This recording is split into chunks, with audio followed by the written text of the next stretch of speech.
Pinoy Merienda, Ubi Chistoron. Tirang ube, cheese, at lumpia wrapper. Gawin nating masarap na merienda.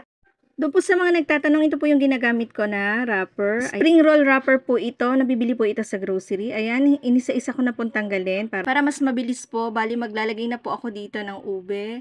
Ayan, this time hindi na po ako pumalpak. At pagkatapos, syempre, yung cheese. Then, iro-roll lang po natin ito na parang lumpia. Tapos, itupi lang po natin yung dalawang side. At para naman po sa seal, gagamit po ako ng tubig. Ayan, at ito na po yung mga nagawa ko. Napakaganda po ng pagkakabalot ko.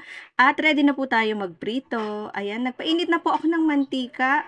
Bali, inilagay ko na po itong mga ubi turon. Pagkatapos, paglalagay din po ako dito ng brown sugar. Ayan, hintayin ko lamang po itong matunaw at pagkaraan ng ilang minuto, ganito na po yung itsura niya.